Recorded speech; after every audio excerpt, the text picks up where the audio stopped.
COVID-19 has had a significant impact on many fields and industries in the area, including manufacturing. I'm Chris Warner with how local companies are trying to keep up. The Kansas State High School Activities Association votes on a proposal to push back the start of winter sports. The 4 states' most watched news starts now. Local manufacturers are seeing the impact of COVID-19 and continuing to make adjustments to production. This is KOAM News at 6. KOAM's Chris Warner spoke with 2 local manufacturers to see what challenges they're facing. 2 local manufacturers are feeling the effects of COVID. We start at Modine in Joplin, which began making changes back in March, like requiring masks when social distancing is impossible, among other things. We've also about doubled the number of break periods we have. Everybody has the same number of breaks, but there's less people at any one break, so that there's less people in a room at a time. Across town is another type of manufacturing, chocolates at Candy House Gourmet. We were already a food establishment, so we were already doing a lot of cleaning already. Thankfully for us, that meant we had things on hand, so when other people had to find a source for that, we already had that under control. It's not COVID that's causing them problems directly, though. It's a struggle to find people. They have sent us everybody they have, and that's it. And it's interesting, with unemployment rate much higher than it was, say, 8-9 months ago before the pandemic, it seems like it's more difficult to find people now than it was then. So we usually double, if not triple, our year-round staff at the Christmas season. And this year, we just don't have the applicants. We've been running a lot of different courses to try to get those people in, but we're just not seeing those numbers this year. And that is putting a strain on workers. Lots of overtime right now, which some people like, some people don't. We've done our own internal changes to do some bigger batches and to do entire days of products instead of doing a little bit at a time, which has really helped our production numbers. We've been able to produce more with less. In Joplin, Chris Warner, KOAM News.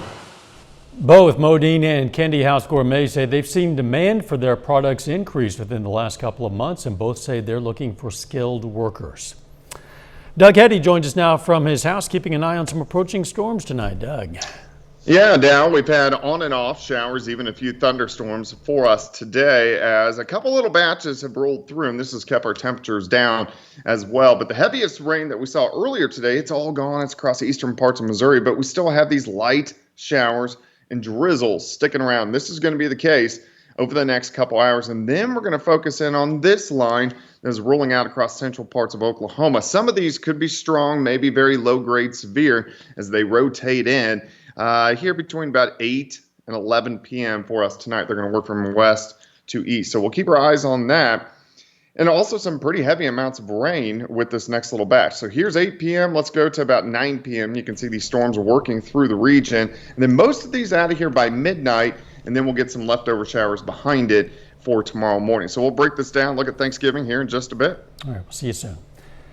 The McDonald County, Missouri Health Department is reporting 4 more COVID-19 related deaths. They did not provide any information about those patients. These latest deaths bring the county's total to 21. The Carthage City Council will hold a special meeting tomorrow to discuss a possible mask mandate. That's going to be at 3:15 in the council chambers. Winter high school sports in Kansas will begin as scheduled.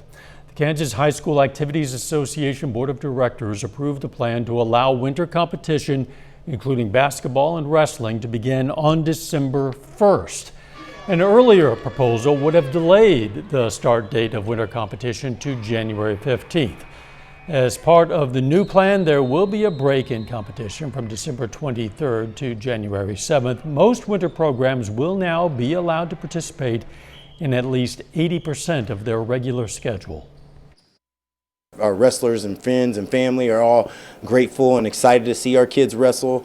So getting to get 80% of our matches is huge as well, because some of these kids are trying to get 100 wins in a career and make career goals. So getting all their competition in is huge for them.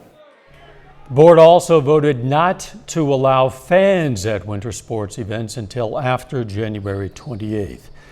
The pandemic is changing the way some people celebrate Thanksgiving, and it's changing how the Carthage Crisis Center is handling their Thanksgiving feast that helps feed people in need, a lot of people. Preparations are underway at the Carthage Crisis Center for their dinner. The Crisis Center is reducing the number of volunteers helping with prepping to keep things safe. This year, residents will be spaced out in their dining area to allow for social distancing. Only family members of residents will be allowed inside for the meal, and they'll have to be cleared of any COVID symptoms beforehand. To-go meals are a priority, however, for community members in need with contactless delivery. Sometimes the holidays are really hard. Sometimes they're challenging enough. And so if we can be a bright spot and if we can be a place of reprieve for someone to know that they've been taken care of and they've been thought of, we want to do it. So then our shift focus changed and we wanted to say, okay, so how can we do this? It's not a matter of can we, how can we do it? The Crisis Center is preparing around 400 meals. Each person will get a hot and cold box full of classic Thanksgiving food. City of Joplin and Freeman Health System canceled Joplin's Christmas parade. Organizers say the decision was made in the best interest of public safety. The annual parade was scheduled for next Tuesday and had been modified into a reverse parade where the floats and participants would be stationary and the spectators drive through. That brings us to today's KOAM News Now Instapoll. Today's question is, do you agree with Joplin's decision to cancel the Christmas parade? You can vote at KOAMnewsnow.com/vote or through the KOAM News Now mobile app. Results are updated live, and we're going to check in on the final numbers here in just a bit. We now have a sad note to pass along: the death of a member of the KOAM family. Matt Newberry joined us in 2016, worked in Master Control, later became the Master Control Supervisor.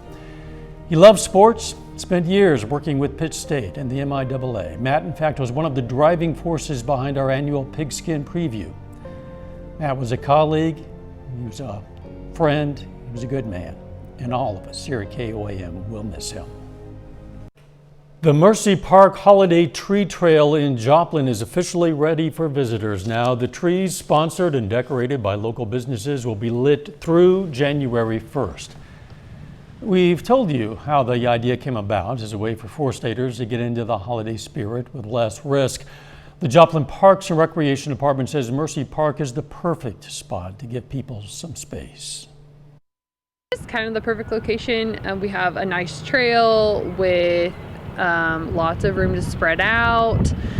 We were able to bring electricity out here rather easily. It just kind of made up to be the greatest location. Once you've found your favorite tree along the trail, you can vote for it online. You have until December 21st to vote. Winners will receive a trophy and a catering package from Texas Roadhouse. Carthage Bright Futures is getting some help providing lunches and improving vision for area students. The Knights of Columbus today presented Bright Futures with a $5,000 check. It'll be used for the lunch program and to provide free vision testing for Carthage students. This year, more than ever, we're helping record numbers of people with COVID and things going on like that in our community. We have more people in need than we've ever had before. So we're over the top busy this year as compared to last year. The money was raised through a golf tournament in September. Joplin's getting a new restaurant, and area frontline workers are getting a sneak taste. Blackstone Gastropub is set to open on Black Friday, but today the owner provided 160 lunches for healthcare workers at Mercy Hospital. Says he hopes the gesture inspires other local businesses to step up and help the people on the front lines in this fight against COVID-19. We have to support our local community, and these people live here, they work here, and they're working so hard to keep so many people alive and keeping them healthy and in good health and get back on their feet. Workers were treated to pulled pork, mac and cheese, coleslaw, and cookies. Doug Heddy returns next with his complete weather forecast, and a little bit later, some Kansans have been waiting months to receive unemployment benefits. We're going to tell you about a petition aimed at putting pressure on lawmakers to do something about the backlog.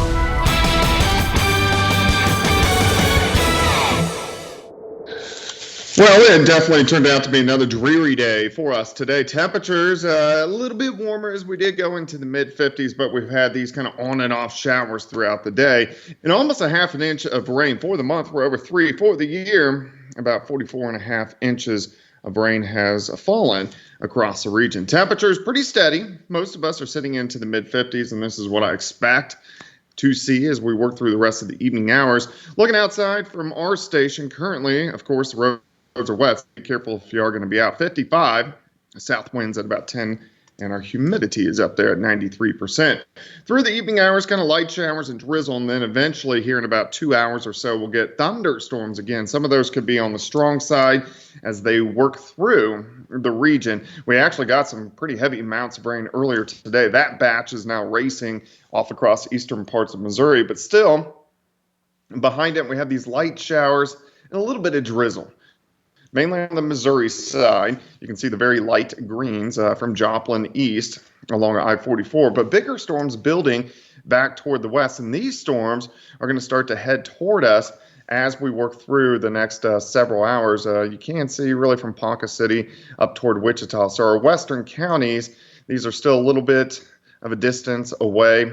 Some of these, as they work in, I really think from about 8 to 11, some of them could be strong, maybe even low-grade severe, but I don't think it's going to be a huge issue, but it is going to get a little loud for at least a couple hours later on tonight.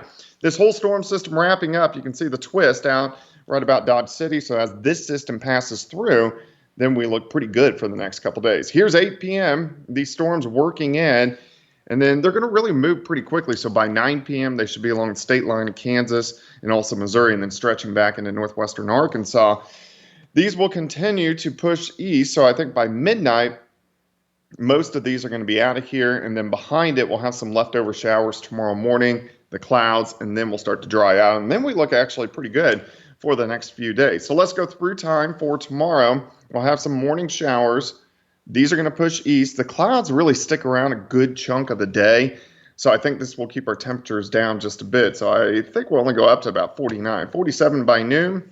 High temp right around 49. We may get a little bit of sunshine late in the day. Then we'll start to clear out tomorrow night. It's going to be cold as we drop back into the mid 30s. But Thanksgiving looks fantastic as we start to warm things back up. We should go well into the 60s for highs. Rainfall amounts with this next batch tonight, I think a lot of areas, about a half an inch to maybe 3/4 of an inch as this next band starts to push through.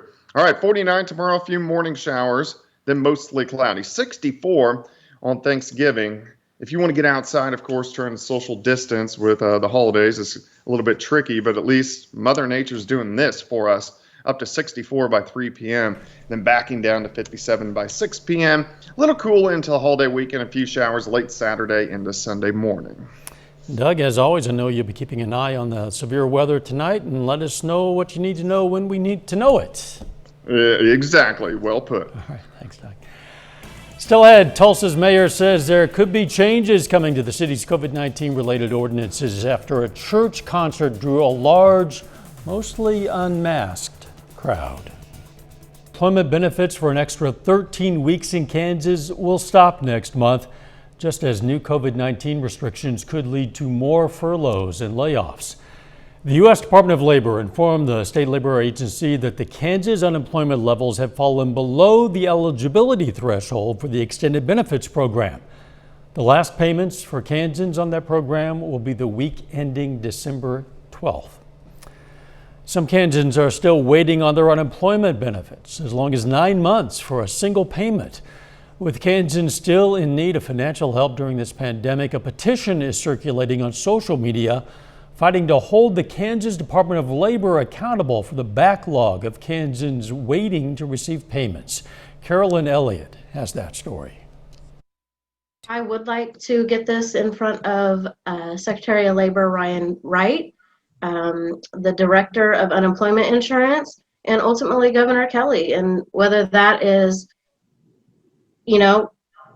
coordinating a march to the front steps in Topeka or a class action lawsuit. But something needs to be done. After months of waiting for a single payment from the Kansas Department of Labor, Summer Cole started an online petition to hold KDOL accountable and demand a solution. As thousands of Kansans wait for benefits, some fear even more evictions will happen over the holiday season. December 31st, the eviction ban lifts in Kansas. And so at the rate things have been going, there's going to be thousands of Kansans homeless on January 1st. So far, more than 200 people have signed the petition, hoping it will put some pressure on lawmakers in the state to find a solution. So the first week, I was just kind of like making adjustments, but it's coming down to the point where I can't pick up my prescriptions.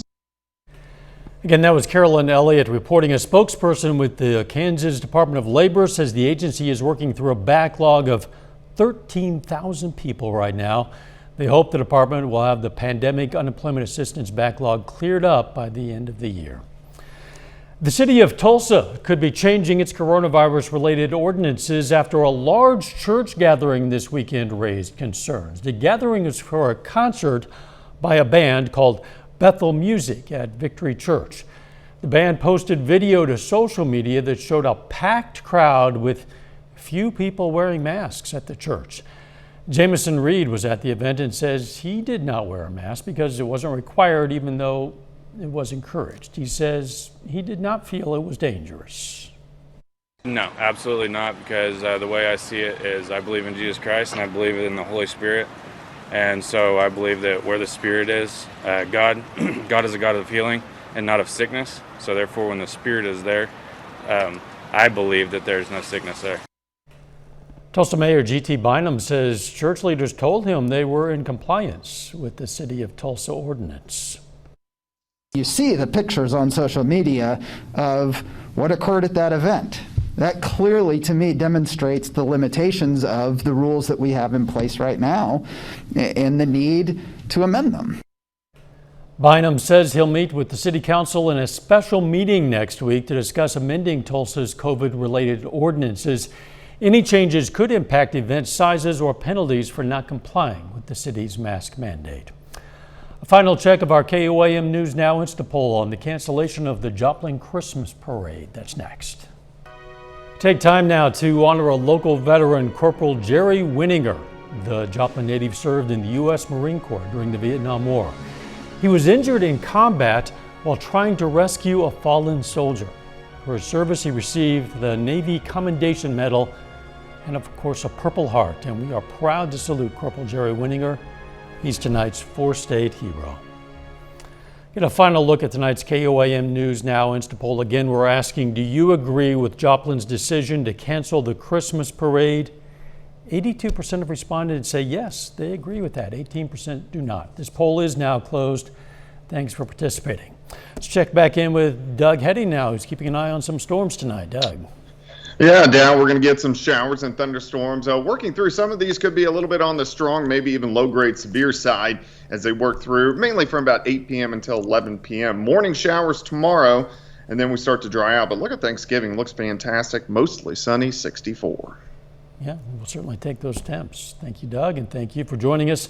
We'll see you right back here for KOAM News at 10. In the meantime, let's take care of ourselves and each other.